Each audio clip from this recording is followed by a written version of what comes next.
Nuestro Dios, qué bueno eres.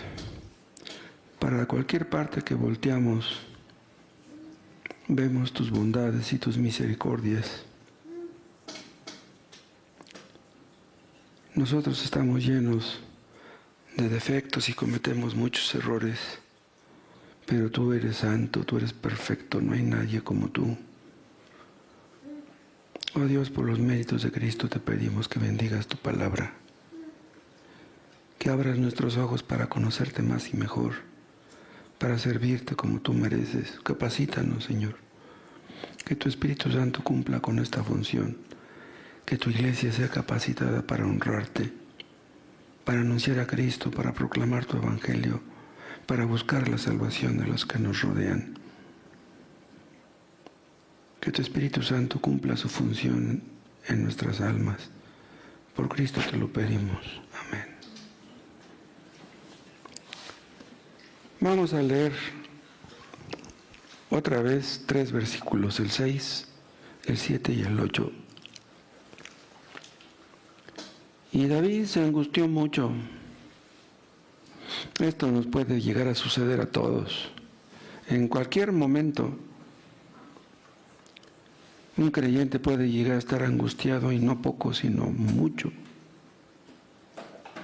Porque el pueblo hablaba de apedrearlo, pues todo el pueblo estaba en amargura de alma, cada uno por sus hijos y por sus hijas. Pero vean lo que dice ahora. Mas David se fortaleció en Jehová su Dios. Si aprendemos esto, hermanos, habremos aprendido algo. No hay fortaleza en los hombres, sean quienes sean. No hay fortaleza en nada de este mundo. La fortaleza que necesitamos en nuestras batallas, la tenemos en nuestro Dios. Que así como David se fortaleció en Dios en esta situación, que nos fortalezcamos igual nosotros. El Dios de David es el mismo Dios nuestro. Y dijo David al sacerdote Abiatar, hijo de Ahimelech: yo te ruego que me acerques el efod. Y Abiatar acercó el efod a David. Y David consultó a Jehová, diciendo: ¿perseguiré a estos merodeadores? ¿Los podré alcanzar? Vean ustedes cómo se fortaleció, consultando con Dios, buscando su voluntad. Porque si él en esta situación hubiera actuado conforme a su lógica, conforme a sus sentimientos, conforme a su ira, porque se habían llevado a sus mujeres, no hubiera obtenido la victoria. Pero él consultó con Dios y hizo la voluntad de Dios, y todo acabó bien. Que nos fortalezcamos en Dios llegando a este punto. Que nos conduzca a esa fortaleza, apoyarnos en Dios y a ver la mano de Dios en nuestras vidas.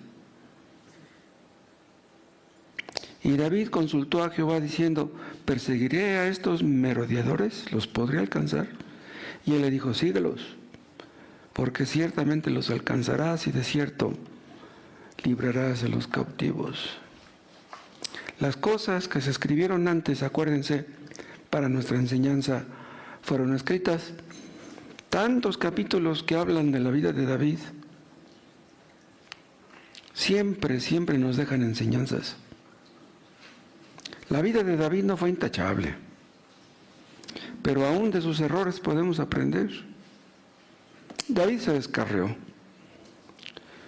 Como una oveja perdida anduvo un tiempo, pero Dios es fiel y lo rescató de la ruina. David era imperfecto, Dios no lo oculta, pero pues ¿qué creyente es perfecto? Cuando ustedes leen libros sobre biografías de creyentes eminentes, los biógrafos tienen la tendencia a escribir las cosas positivas de los biografiados. Los pintan como super santos. Pero todos los creyentes, todos a través de la historia, han tenido sus defectos.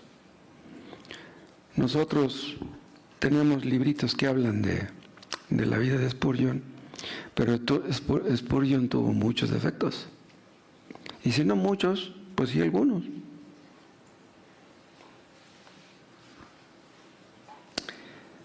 David fue probado. Y en realidad, pues eso no nos sorprende porque pues Dios nos ha probado a nosotros, si somos creyentes. Incluso a los que no lo son los prueba. O sea, prueba a los que dicen serlo, lo sean o no. En realidad Dios prueba a todos los que leen las Escrituras. Como diciendo Dios, ¿de veras quieres hacer mi voluntad? Sí, estás leyendo la Biblia, pues qué bueno que la leas. Pero quieres hacer mi voluntad y viene la prueba para ver si de veras queremos hacer su voluntad. Porque una cosa es decirle, Señor, muéstrame tu voluntad. Y otra cosa es, pues, querer hacerla realmente. David era un hombre de fe. Todo creyente verá que su fe es probada. ¿Se acuerdan que dice Pedro que la fe es más preciosa que el oro? Y el oro es probado para probar su autenticidad. Y así Dios prueba nuestra fe. Dios la purifica de esa manera. Y así nuestra fe va creciendo. Dios sabe cómo probar nuestra fe. Él sabe de qué pie cojeamos y sabe si somos susceptibles a ciertas cosas. Cuando Saúl andaba persiguiendo a David, bueno, esto que estamos leyendo aquí en el capítulo 30 ocurrió en ese contexto. Cuando Saúl lo andaba persiguiendo, llegó un día que dijo, algún día seré muerto a manos de Saúl, ¿se acuerdan? Ahí le falló la fe. Dios lo libró cuando él andaba huyendo en las montañas, cuando se metía en las cuevas. Y por eso fue que se salió de Israel y se fue con los filisteos.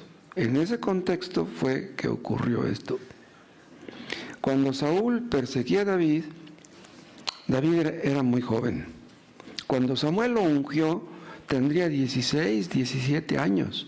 Entonces aquí, cuando lo anda persiguiendo Saúl, no podría tener, pues, lejos de 20.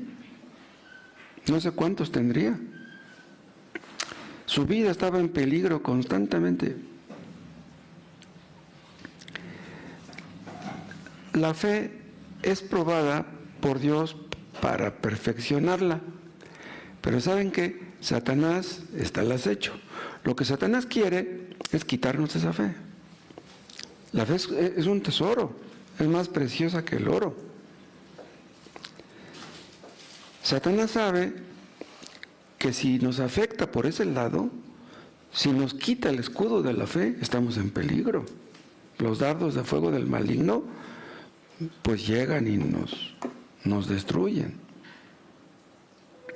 Estas pruebas que tuvo David no fueron por causa de su fe, más bien fueron por su falta de fe. Cuando él se fue con los filisteos, cuando dejó a Israel y se pasó con el rey Yaquis, rey de los filisteos, eso lo hizo por su falta de fe. No consultó con Dios para dar ese paso. Cuando tomamos decisiones sin consultar con Dios, nos exponemos a lo mismo. Él creyó que dejando Israel y pasándose con los filisteos, se iban a acabar sus problemas o se iban a atenuar, pero véanlo, ya está fuera de Israel y aquí están los problemas.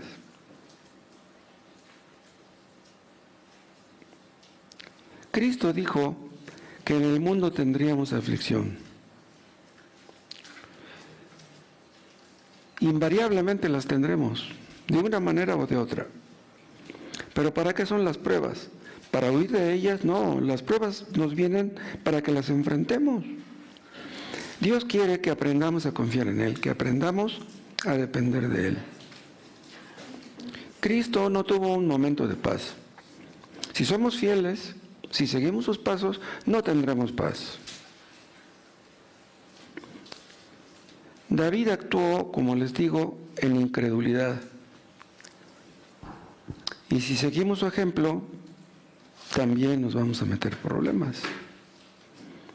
Que nunca se nos olvide, hermanos, lo hemos escuchado muchas veces, pero lo repito, si estamos metidos en una situación difícil, debemos creer que esa situación Dios la diseñó para nosotros especialmente.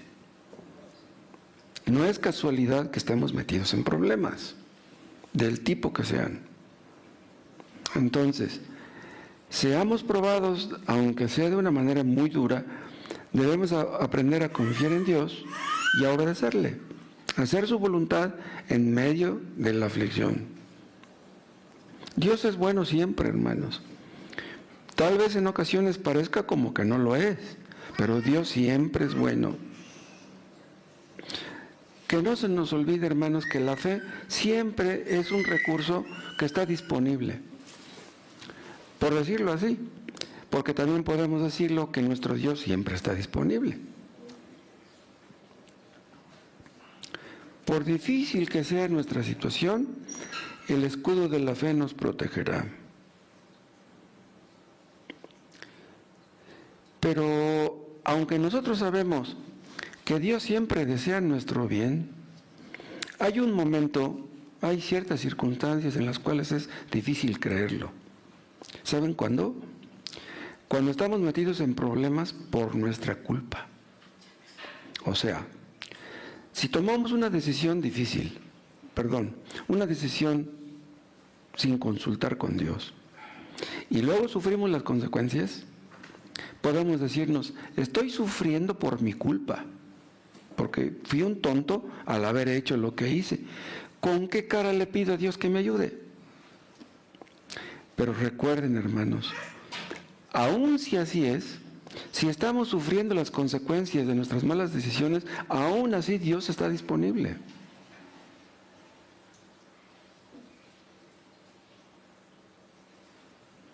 Cuando estamos metidos en problemas por culpa nuestra, podríamos decirnos, Moisés, ¿tú te metiste en ese problema? Pues ahora salte tú solo. ¿Se acuerdan ustedes que Pedro negó a Cristo, pero Cristo rogó por él para que su fe no faltara?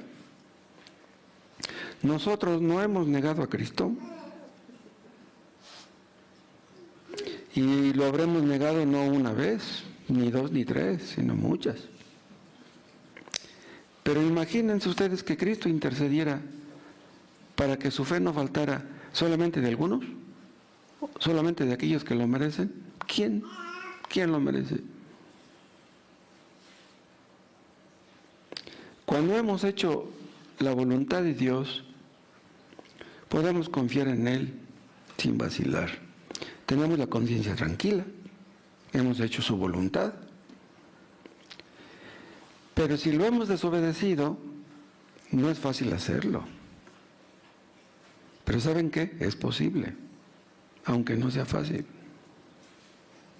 En un principio, cuando éramos inconversos, Dios nos enseñó a confiar en Él. Éramos inconversos.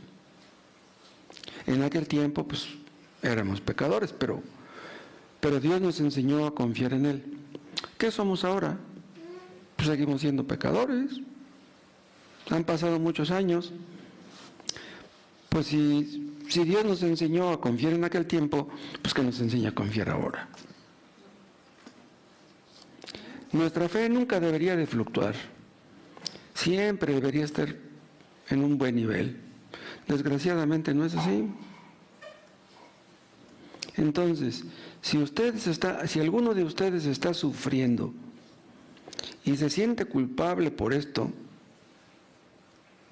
estoy sufriendo por mi culpa, de todas maneras, yo los invito, yo los exhorto a que confíen en la misericordia de Dios. Duden de ustedes, está bien que duden de ustedes, pero de Dios no duden. Un creyente que se encuentre en un nivel espiritual muy bajo puede llegar a dudar de su salvación. ¿Qué debe hacer un creyente que duda de su salvación? Bueno, ¿qué hicimos en un principio? Pues agarrarnos de Cristo y confiar en Él. Pues hazlo otra vez. Haz lo mismo que hiciste en aquel tiempo. Él Dios nunca deja de ser misericordioso. Vamos a ver 4 puntos. En primer lugar, vamos a ver la angustia de David. Es lo que dice el versículo 6. David se angustió mucho. Luego vamos a ver al final del 6 que David se fortaleció en Jehová su Dios. Luego vamos a ver la consulta de David, que vemos en el 8, y David consultó a Jehová. Y luego vamos a ver la respuesta de Dios, donde le dice, síguelos, porque ciertamente los alcanzarás. Entonces vamos a ver en primer lugar la angustia de David. Su ciudad Siclag fue incendiada. Es lo que dice el versículo 1. Cuando David y los hombres vinieron a Siclag, al tercer día, los de Amalec habían invadido el Negev y a Siclag, y habían asolado a Siclag y le habían prendido fuego. Siclag había pertenecido por siglos a los filisteos. Pero cuando David y sus hombres dejaron Israel, cruzaron la frontera filistea y se fueron con Aquis, Aquis les regaló Siclag para que ahí se establecieran. Y desde entonces esa ciudad perteneció a Israel. Siclag está en la frontera con Israel. La ciudad de David, Siclag, fue incendiada. Sus mujeres fueron cautivas. Los hijos de sus amigos, las mujeres de sus amigos también. Y los hombres de guerra están hablando de apedrearlo. Por eso se angustió mucho. Y más se angustió porque él había ido a Filistea sin consultar con Dios. Antes siempre consultaba con Dios, pero en esta ocasión no lo hizo. Se desanimó cuando Saúl lo perseguía. Cuando estamos desanimados, tenemos la tendencia a no consultar con Dios. El desánimo puede conducirnos a cometer tonterías. Vean en 1 Samuel, ahí atrásito, en el capítulo 27, lean el versículo 1. Dijo luego David en su corazón, al fin seré muerto algún día por la mano de Saúl. Nada, por tanto, me será mejor que fugarme a la tierra de los filisteos para que Saúl no se ocupe de mí y no me anda buscando más por todo el territorio de Israel, y así escaparé de su mano. Pero vean cómo empieza el versículo. Dijo luego David en su corazón. Ahí está el problema. En lugar de consultar con Dios, consultó con su corazón. O sea, eso de consultar con nuestro propio corazón nos va a meter en problemas.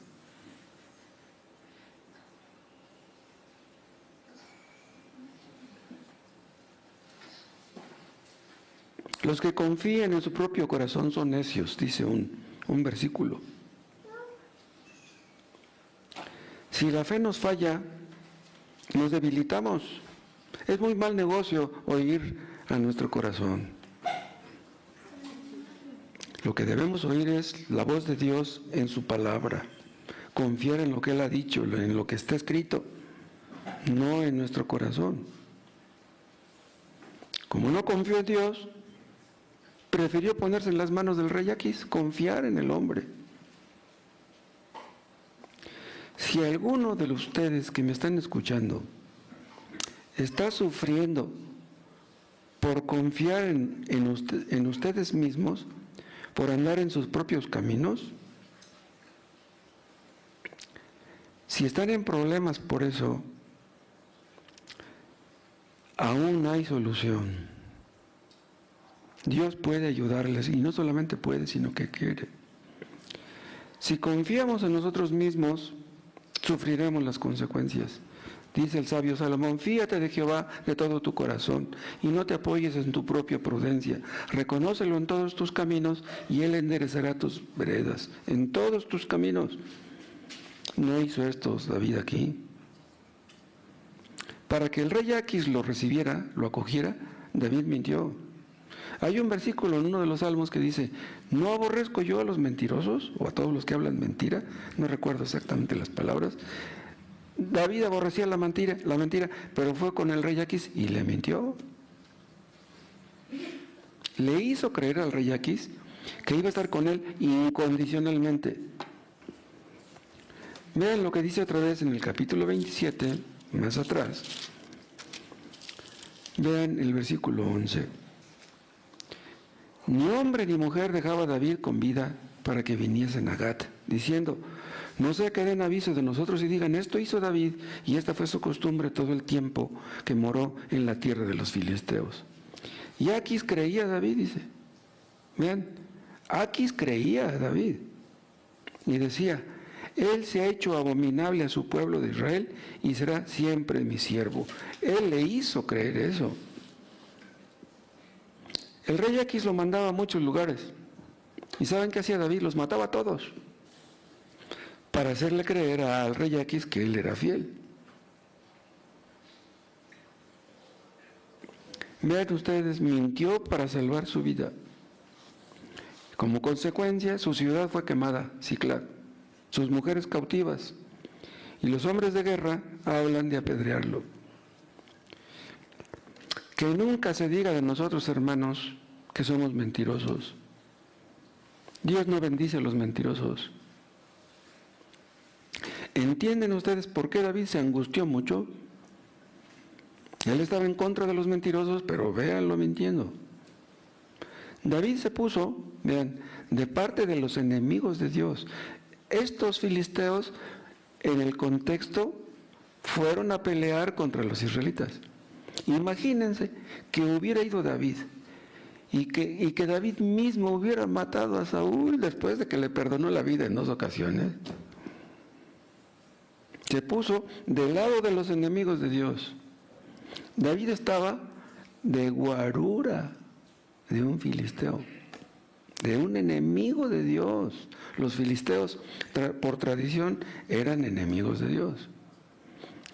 Imagínense que un miembro de esta iglesia fuera experto en seguridad y que el arzobispo de México le diera trabajo de guarura. Un cristiano de guarura del arzobispo de México. Pues así estaba el rey David, andaba de guarura de los enemigos de Dios. El rey Aquis no quiso que David fuera con los filisteos a la guerra, a la batalla. Él quería que fuera, pero sus allegados dijeron, no, si él va con nosotros, es capaz de ponerse en contra nuestra, dice, para ganarse el favor del rey Saúl otra vez. Ya estando en la batalla, en lugar de estar de parte nuestra, se va a poner en contra nuestra y a favor de sus paisanos. Entonces le dijo el rey, ¿sabes qué? No vayas con nosotros, mejor regrésate. Qué tremendo que un inconverso nos juzgue por ser inconsecuentes. El rey Aquis estaba juzgando a David. Entonces, como no quiso el rey que fueran a la batalla, se regresaron a Siclag. Y cuando regresaron a Siclag, vieron que estaba quemada y que las mujeres habían sido cautivas y los hijos y todo el botín que se llevaron. Por eso se angustió. ¿Se acuerdan cuando Pedro seguía a Jesús de lejos? Lo acusaron de ser uno de los seguidores de Cristo y él lo negó. Pero ¿cómo no lo iba a negar si seguía a Jesús de lejos? Su deber era seguir a Jesús de cerca. Ese es nuestro deber. Pero él seguía a Jesús de lejos. ¿Y cuál fue la consecuencia? Negó a Cristo y después lloró amargamente. Entonces no solamente fue un traidor, fue un mentiroso. Entonces dice, no lo conozco. David ve que se han llevado a las mujeres y a los hijos y dice que lloró hasta que se le acabaron las lágrimas. Dice el 4, entonces David y la gente que con él estaba alzaron su voz y lloraron hasta que les faltaron las fuerzas para llorar. ¿Ustedes han sentido esto? ¿Han llorado alguna vez hasta el punto de que se les acaben las fuerzas para llorar? Se habían llevado todas sus posesiones. Y lo peor de todo, sus hombres hablan de apedrearlo. Estaban furiosos. Por eso se angustió mucho. Pero vean cómo David, en segundo lugar, se fortalece en Dios. Es lo que dice el versículo 6. Al final, mas David se fortaleció en Jehová su Dios. ¿Se acuerdan cómo dice en el Salmo 42? ¿Por qué te abates, oh alma mía? ¿Y por qué te turbas dentro de mí? Así debiéramos hablarnos nosotros cuando estamos tristes o afligidos. Tal vez nadie sepa que estamos afligidos. No vamos a decirles a los demás que nos animen porque estamos desanimados. Debemos animarnos nosotros. ¿Por qué te preocupas, Moisés? ¿Por qué te preocupas? ¿Acaso no Dios te ha sacado de muchos hoyos? ¿Crees tú que si te ha sacado de muchos hoyos te va a dejar que te mueras en este?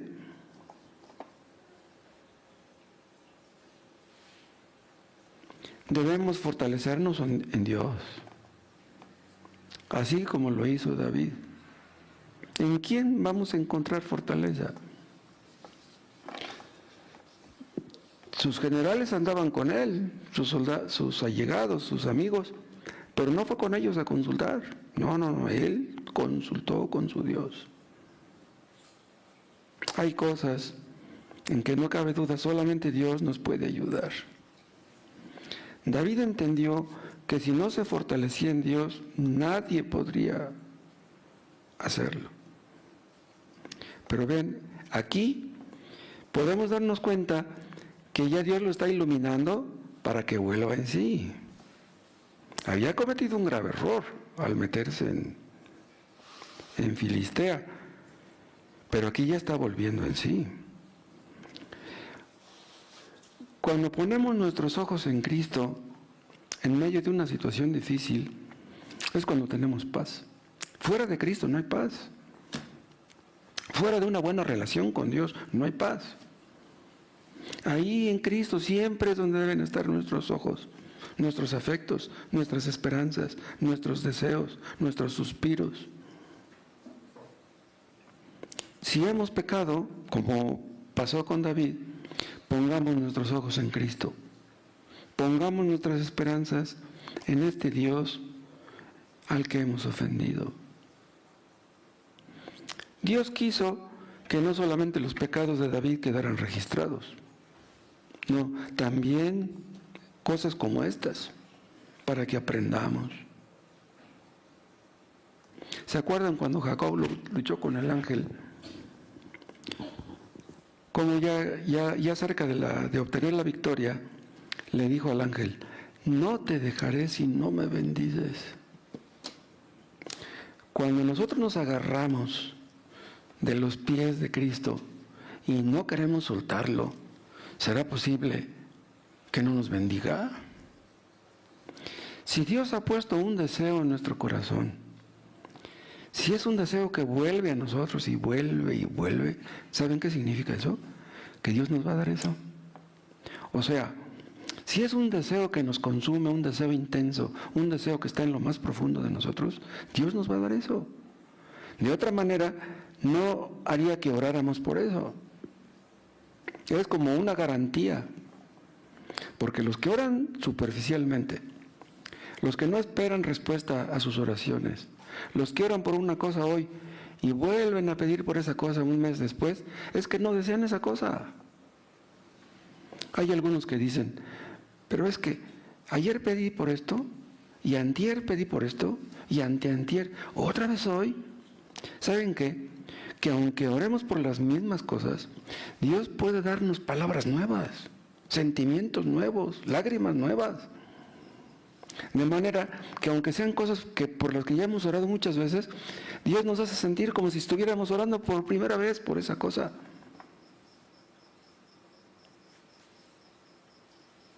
El asunto es que no nos soltemos de su mano.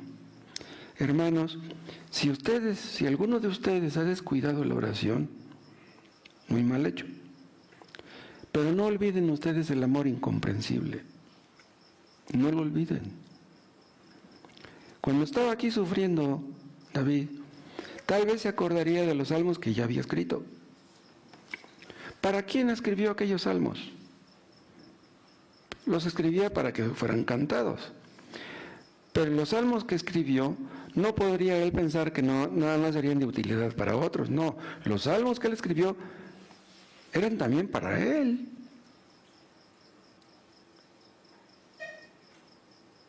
Se acordaría de aquellos salmos. Nos acordamos de las pasadas misericordias de Dios y eso nos anima mucho. Nos acordamos de sus promesas. En un principio fuimos a Cristo. ¿Quién hizo que fuéramos a Cristo? No es algo que nosotros decidimos. Dios mismo nos llevó a Cristo. Y si Dios me llevó a Cristo, ¿será posible que si ahora voy a Él me va a echar fuera? No me echó en un principio, ¿cómo me va a echar fuera ahora? Me llamó eficazmente, me salvó por su gracia. ¿Cómo es posible que me va a dejar morir solo? Tal vez en esta angustia que él tenía se acordaría de cómo Dios lo libró de las garras del oso y del león, cómo Dios lo libró de las manos de Goliat. Y él pensaría, si me libró en aquellas ocasiones, tiene que librarme también ahora. Tal vez vino a su mente también cuando Mical lo descolgó por una ventana, ¿se acuerdan? Ahí fue cuando libró su vida. ¿De cuántos peligros, hermanos, no nos ha librado el Señor? ¿Cuántas misericordias no ha tenido Dios para con nosotros? Tal vez se acordó de cómo Dios lo libró 2 veces de la lanza de Saúl. Si están ustedes angustiados, hermanos, no piensen que Dios no los librará porque ustedes han hecho lo malo. Nosotros hacemos lo malo, pero Dios no. Nosotros somos infieles, pero Dios es fiel. David entendía que estaba sufriendo las consecuencias de su error. Estaba viendo la mano de Dios en lo que le pasaba. ¿Quiénes quemaron Siclag? Los filisteos. Pero ¿saben una cosa? David creía en la providencia divina, no en la providencia de los filisteos. En otras palabras, ¿quién quemó Siclag? Fue Dios. David aceptó el regalo de Aquis, se refugió en Siclag. No tenemos por qué refugiarnos en Siclag. Nuestro refugio es Cristo. Entonces, Dios le quemó su refugio a David. Dios quemó a Siclag. Dios pudo pensar David, Dios está quemando lo que me ataba a los filisteos. ¿Qué ataba a los filisteos? Siclag, la ciudad que le regaló el rey Aquis. Hermanos, que Dios queme nuestros Siclags, pero que nos enseñe a confiar en Él. ¿En quién confiamos? ¿Estamos contentos porque tenemos dinero? ¿Y estamos de mal humor porque no lo tenemos? Si estamos de mal humor porque no tenemos dinero, quiere decir que confiamos en el dinero. Entonces, Dios nos va a quitar el dinero para que aprendamos a confiar en Él. Tenemos que aprender a estar contentos aún sin dinero.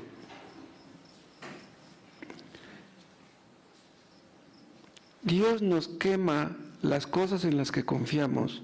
¿Saben para qué? Para atraernos hacia Él. Lo que necesitamos es a Él, no es a un Siclag. Dios nos hace entender que su gracia nos basta, su amor nos basta. ¿Saben qué? Dios nos libra de nuestro egoísmo, nos libra de nosotros mismos y nos atrae hacia sí. Dios está aquí disciplinando a su hijo rebelde David. Lo está disciplinando porque lo ama.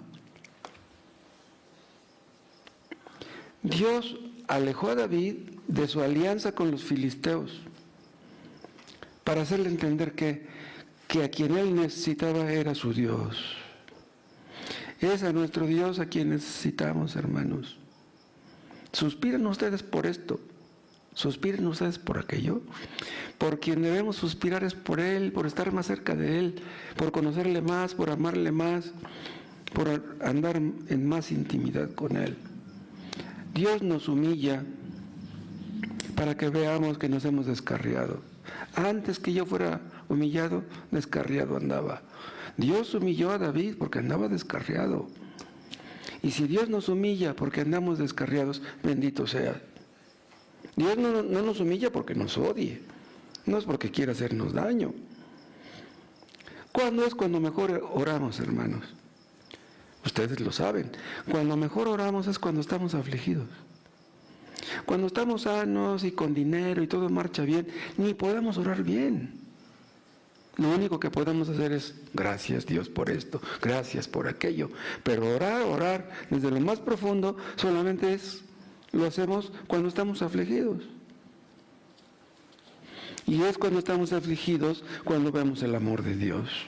Dios nos disciplina porque nos ama, nos disciplina porque es fiel.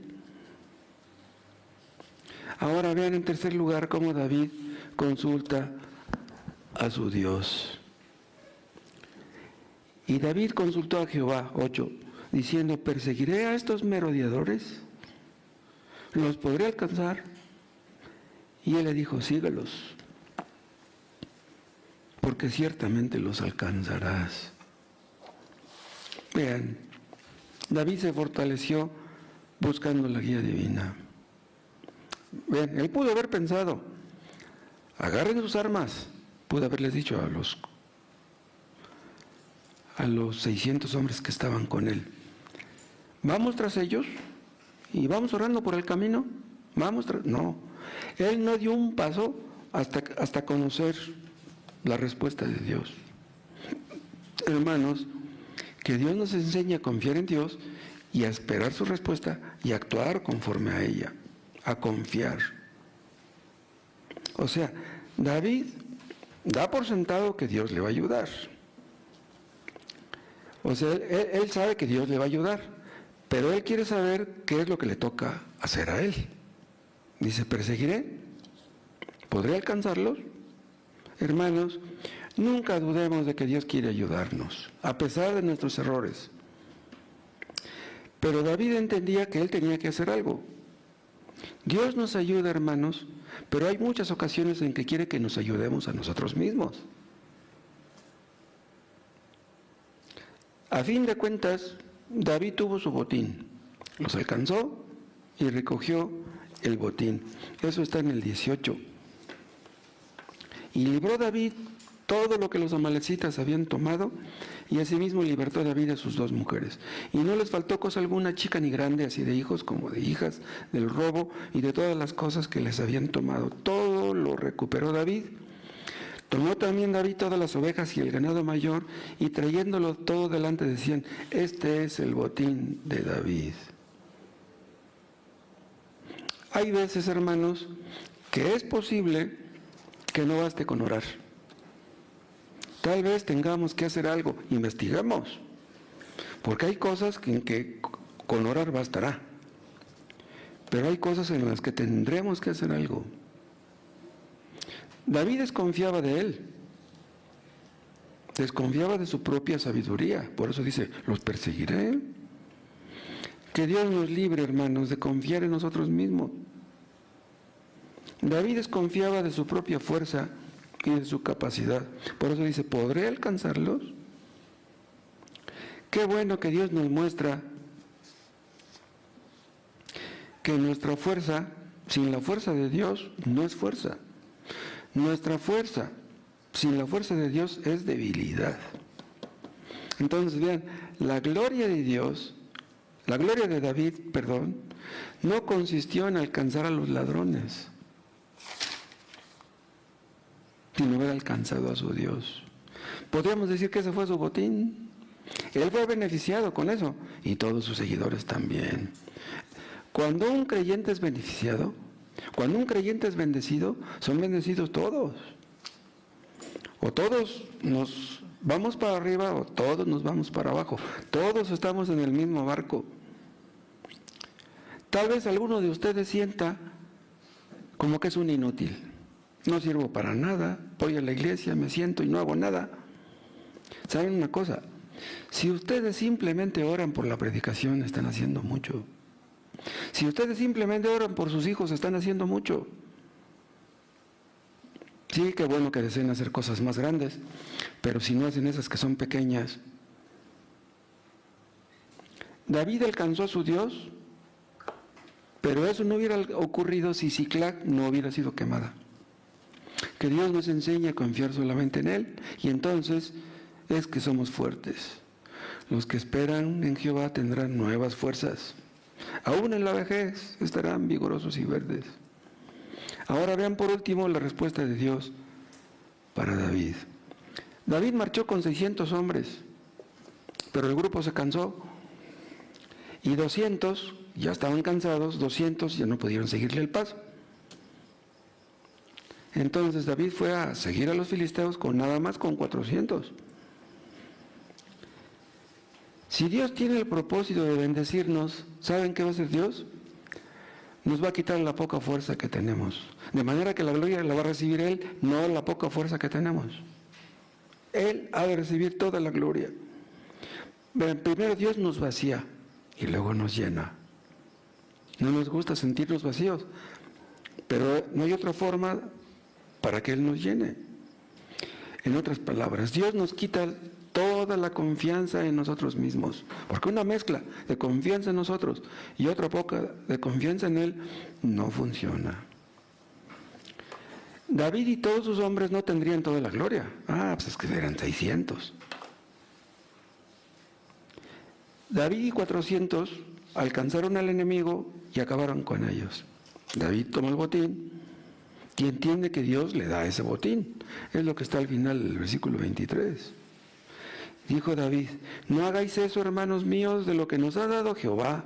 Vean, quien nos ha guardado y ha entregado en nuestra mano los merodeadores que vinieron contra nosotros. O sea, él entiende que todo lo que tienen es gracias a Dios, no es gracias a ellos. Dios tiene que llevar toda la gloria.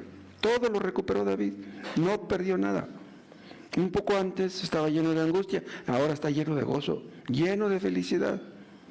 Después de esto, David salió reluciente como el oro, aprendió a confiar en Dios mejor que antes. Se volvió mejor creyente después de esto, más santo, más noble, más fuerte. Que Dios nos enseñe a ser así, hermanos, que nos enseñe a confiar completamente en Él.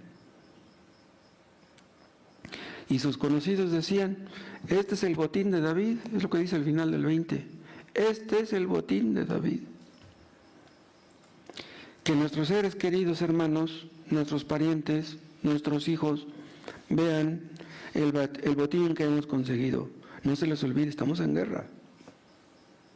Pero en Cristo somos más que vencedores. Que vean nuestros hijos que hemos combatido y que Dios está con nosotros. Hermanos, ¿pueden ustedes confiar en Dios para todo lo que ustedes necesitan? ¿Acaso no Dios nos ha dado a Cristo? ¿No está escrito que si nos ha dado a Cristo, no nos dará también con Él todas las cosas?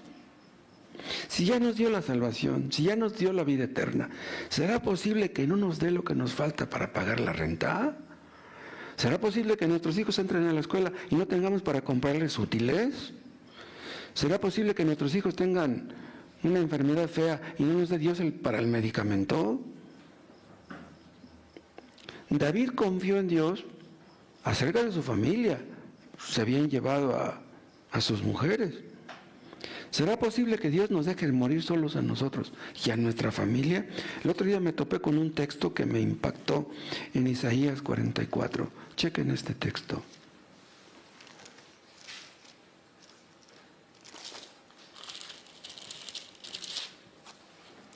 De esos textos que luego leemos y pasan desapercibidos, pero que de repente vemos cosas preciosas. Isaías 44, versículo 3. Vean la promesa divina. Porque yo derramaré agua sobre el sequedal. Hermanos, ¿no estaremos así nosotros? Como un sequedal, secos, sí que no llevamos fruto. Y río sobre la tierra árida. Mi espíritu derramaré sobre tu generación y mi bendición sobre tus renuevos. Vean lo que dice aquí. Mi espíritu derramaré sobre tu generación, sobre nuestra familia, sobre nuestros hijos, sobre nuestros hermanos. Y luego dice, y mi bendición sobre tus renuevos, sobre tus hijos. Acarrémonos de estas promesas, hermanos, y no dejemos de orar por nuestros hijos. Dios puede salvar a nuestros hijos, aunque sean de lo peor. ¿Será posible que Dios nos salve a nosotros y que todos nuestros hijos vayan a terminar en el infierno? Debemos aprender a confiar en Dios, hermanos, para el presente. ¿Será posible que confiemos en Dios para salvación y no confiemos en Dios para que nos dé de comer para el día de mañana? ¿Será posible que nuestros hijos no vayan a tener de comer mañana? A Dios no solamente le preocupan nuestras almas, también le preocupan nuestros cuerpos. Por eso está escrito, danos hoy el pan de cada día. A Dios le preocupa que comamos. No se les olvide, hermanos, que Él es el dueño del oro y de la plata. Que nuestro problema nunca es la falta de dinero. Aunque nosotros seamos pobres, Dios no es pobre. Él es el dueño de todo. Los millonarios no pueden confiar en Dios. Ellos confían en sí mismos, confían en el dinero que tienen. Y como escuchan que nosotros confiamos en Dios, creen que somos tontos. Pero un día se va a ver quién es el sabio y quién es el tonto. Nosotros confiamos en un Dios todopoderoso. Confiad en Jehová, porque en Él está la fortaleza de los siglos.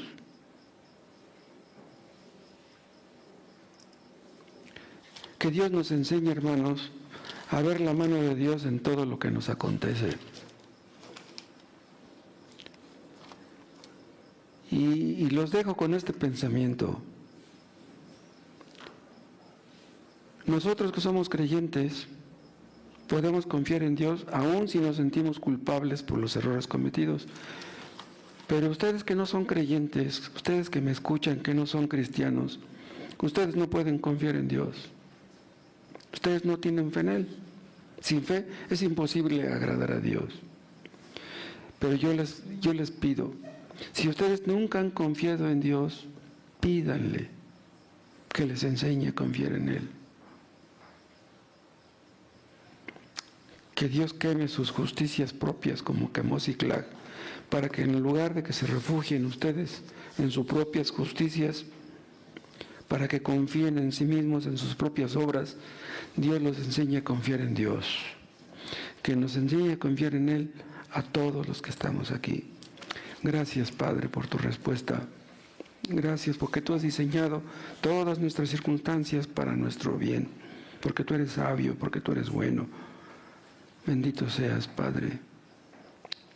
Oh Dios, que seamos purificados y que salgamos relucientes como el oro. Aumenta nuestra fe, para que tu nombre sea glorificado en nuestra reacción ante nuestra situación, aunque sea difícil. Ayuda a los hermanos queridos, Padre, que están enfermos, necesitados en medio de una crisis, para que aprendan a confiar en ti y alabar tu santo nombre. Enséñanoslo a todos. Por Cristo te lo pedimos. Amén.